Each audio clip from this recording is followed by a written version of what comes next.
क्या आप भी ओटीटी प्लेटफॉर्म या किसी सिनेमा घर में रिलीज हुई फिल्म या वेब सीरीज को मुफ्त में देखने की फिराक में रहते हैं? क्या आप भी इसके लिए टेलीग्राम पर मौजूद अलग अलग चैनल्स का रुख करते हैं? और क्या आप भी गूगल प्ले स्टोर पर मौजूद ऐसे ऐप्स धड़ल्ले से डाउनलोड करते हैं जिन पर ओटीटी प्लेटफॉर्म पर रिलीज हुआ नया कंटेंट और सिनेमा घरों में लगी हुई नई फिल्म चंद घंटों में उपलब्ध हो जाती है? अगर आप ऐसा करते हैं और आपको लगता है कि पायरेसी कोई अपराध नहीं है, तो आपको सावधान हो जाना चाहिए, क्योंकि इससे आपको जेल हो या ना हो, आपके मोबाइल फोन और कंप्यूटर पर मौजूद आपका प्राइवेट डेटा जरूर हैकर्स के हाथ लग सकता है। और मुफ्त में नई फिल्में देखने का यह शौक आपकी पब्लिक बदनामी का इश्तिहार बन सकता है। इसी साल की शुरुआत में आकामाई और मूसो द्वारा प्रकाशित की गई एक संयुक्त रिपोर्ट में यह दावा किया गया कि जनवरी 2021 से लेकर सितंबर 2021 तक, यानी सिर्फ 9 महीनों में भारतीयों ने 650 करोड़ बार ऐसी वेबसाइट और ऐप्स का रुख किया जो पायरेटेड कंटेंट दिखाते हैं। पायरेटेड कंटेंट देखने और इसे डाउनलोड करने के मामले में भारत अमेरिका और रूस के बाद तीसरे नंबर पर है। अमेरिका में 2021 के शुरुआती 9 महीनों में 1350 करोड़ बार इन साइट्स को विजिट किया गया। रूस में यह आंकड़ा 720 करोड़ था। ऐसा करके लोग न सिर्फ कंटेंट चोरी को बढ़ावा देते हैं, बल्कि उन हजारों लाखों लोगों का रोजगार भी छीनते हैं जो फिल्मों, सीरियल्स और वेब सीरीज के निर्माण से जुड़े हैं। भारतीय फिल्म इंडस्ट्री से करीब 2.5 लाख लोगों को रोजगार मिलता है और इन लोगों के परिवारों को भी इसमें मिला लिया जाए तो आप कह सकते हैं कि इस इंडस्ट्री पर करीब 10 से 15 लाख लोगों का जीवन निर्भर है। लेकिन इसके बावजूद भारत में पायरेसी के जरिए न सिर्फ कंटेंट को चुराया जाता है, बल्कि लोग भी चोरी के कंटेंट को धड़ल्ले से देखते हैं। लेकिन जब आप चोरी का कंटेंट देख रहे होते हैं तो ज्यादातर मौकों पर कोई ना कोई आपके डिवाइस में मौजूद आपके पर्सनल डेटा को भी चुरा रहा होता है।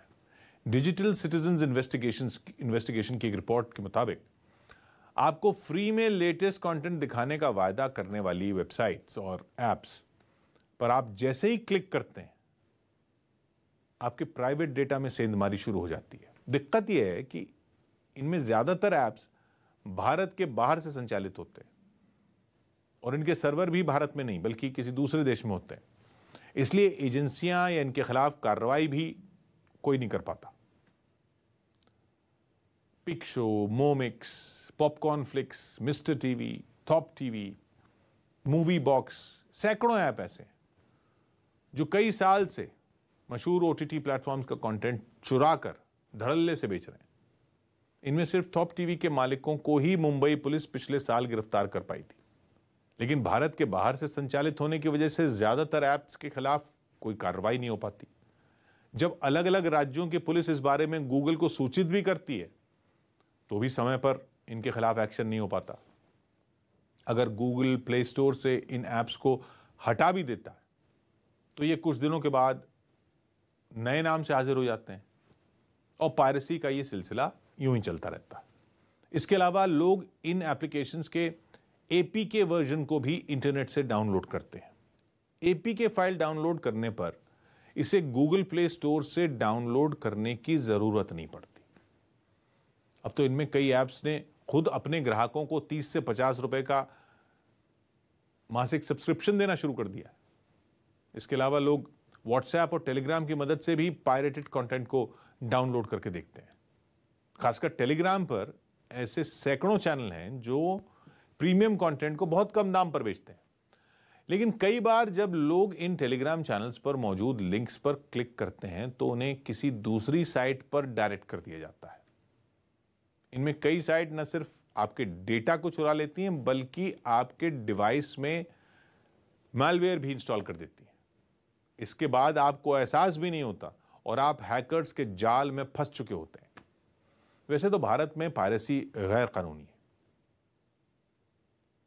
2019 के सिनेमेटोग्राफ एक्ट के मुताबिक अगर कोई व्यक्ति बिना प्रोड्यूसर की इजाजत के फिल्म की रिकॉर्डिंग करते हुए पाया जाता है तो उसे 3 साल की जेल, 10 लाख रुपए का जुर्माना हो सकता है। लेकिन पायरेटेड कंटेंट देखने के आरोप में किसी आम यूजर के खिलाफ क्या कार्रवाई हो सकती है, इसे लेकर कोई खास स्पष्टता नहीं है। 2016 में बॉम्बे हाईकोर्ट ने अपने एक फैसले में कहा था कि अगर कोई व्यक्ति पायरेटेड कंटेंट को शेयर करता है तो वो अपराध है, लेकिन ऐसा कंटेंट देखना अपराध नहीं।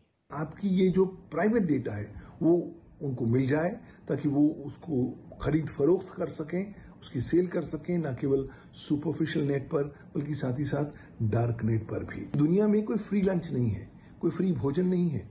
अगर आपको कुछ चीज मुफ्त में पायरेटेड सॉफ्टवेयर या पायरेटेड फिल्म या म्यूजिक मिल रहा है तो उसके साथ साथ कोई नई सौगात भी साथ आ रही है। ये सौगात होगी malicious programs, computer virus, contamination elements, और इनका एकमात्र उद्देश्य होगा कि कहीं ना कहीं आपकी जो जानकारी है वो आपकी इजाजत के बगैर कॉपी की जाए, आपकी डिवाइस आपके कंप्यूटर के बाहर भेजी जाए ताकि उसका दुरुपयोग हो और अल्टीमेटली आपको नुकसान पहुंचाया जाए। भारत में पायरेसी की वजह से ऑनलाइन प्लेटफॉर्म्स को अपने रेवेन्यू का 30 से 40% गंवाना पड़ता है। इसी तरह भारतीय फिल्म इंडस्ट्री को इससे हर साल करीब 22,000 करोड़ रुपए का नुकसान होता है।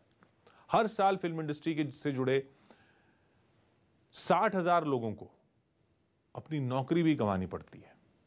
इसी तरह भारत की म्यूजिक इंडस्ट्री में पायरेसी की दर 68% है और इस इंडस्ट्री को भी पायरेसी की वजह से हर साल हजारों करोड़ों रुपए का नुकसान होता है।